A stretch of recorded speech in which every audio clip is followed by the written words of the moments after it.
Welcome back to the next part of the developer diary of King Arthur the role-playing wargame. I'm Orsayato, designer at Neocore Games. This time we're going to talk about the actual characters of the game. The heroes most of you might have already heard of, the Knights of the Round Table. There is something that we have to make clear first. King Arthur is set in a fantasy world that has its roots in the historical Britain and Arthurian mythology, but at the same time it's pure fantasy, and those heroes are stronger and more colorful than the legendary knights of the tales. The heroes of the Round Table are knights, all right, but not in that sense that we know from medieval times.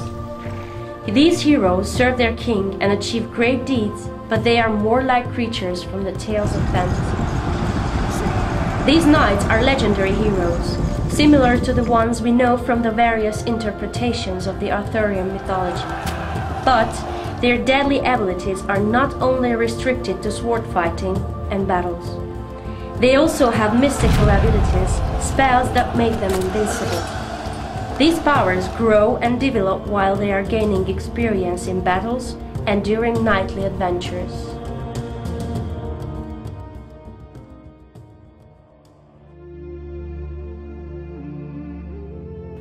You, in the role of King Arthur, start with one knight. He is the foster brother of King Arthur, Sir Kay. Later you can gather different heroes to your own round table, some of them well known from the tales. There are various ways to recruit a new hero. By accomplishing important storyline quests, these are the objectives, or during adventures. But you can't take their services for granted. Heroes can easily leave the Round Table if they feel that their demands are not fulfilled. They can even betray you if they have a different morality rating than yours. There are ways to keep them in the court though, but it will not be cheap, because they will require fiefdoms, powerful artifacts, or wealthy brides.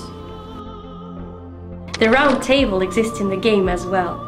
The Round Table screen is where you can see all your available heroes and check all the options you have with them. The heroes of King Arthur belong to one of the three basic classes.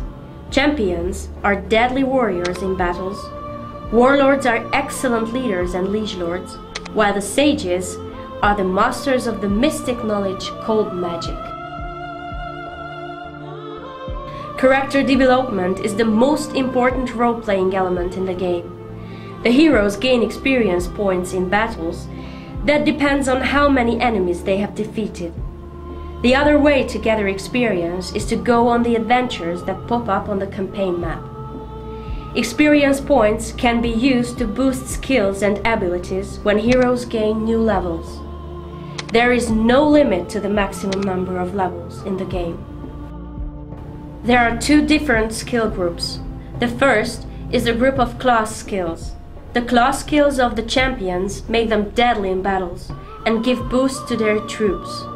Warlord skills have an impact on the upkeep of the armies and give bonuses to tactics in battles or make the units more effective in a certain range.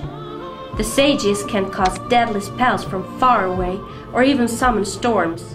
Or they can make their units withstand the negative effects such as the bad weather conditions. The other group is the general skills. These are not class related, but they are very unique skills, some of them already available on the starting level. Later, changes in your morality unlock additional general skills, and you can gain them during adventures as well. When you begin the game, your heroes will mostly have class skills, but later you will get more and more general skills. These make all classes unique, so a champion could later cast lightning at the enemy, a sage can be a deadly warrior, or a warlord might be capable of summoning storms. Traits are very important in the game. These are the very personal advantages or weaknesses of a hero. Some of these traits influence economics, for example, but mostly they make the heroes unique. For example, Sir Caradoc is a deadly warrior on the battlefield, but his traits make him a very dangerous ally. He governs with iron fists, and if you don't give him enough provinces to rule, his loyalty starts to drop until he leaves your court. Heroes have their own morality ratings as well. They can be rightful knights or tyrants, Christians or believers of the old faith. The morality of the hero usually won't change unless something huge happens with him during an adventure. As I have already mentioned, heroes have a loyalty rating. If it drops low, they can abandon or even betray us. Some of your decisions as King Arthur will have a negative effect on their loyalty. Rightful heroes, for example, don't tolerate if you torture the prisoners to death. Their morality and their traits also count. If you give them provinces or a marriage, they can be satisfied for a while. Marriage is simple. There are many damsels in the court. Princesses and noble ladies often come to Camelot, and you can choose a suitable bride for one of your heroes. These ladies bring money or gifts into the marriage, and they also have traits that influence the life in the fiefdoms. Choosing the perfect bride is an important tactical and economical decision. Our heroes will get powerful artifacts from their defeated enemies or during adventures. In King Arthur, these artifacts are not the usual boring magic items that grant some boost to abilities, but most of these items grant brand new skills. There are special artifacts that can be developed and improved, and they have their own abilities. Your knights have to accomplish certain conditions to make these abilities work. Some of them will only work if the hero has killed a certain number of enemies, defeated several enemy heroes, or used a certain spell, and so on. These artifacts grow stronger with the hero until they become legendary items.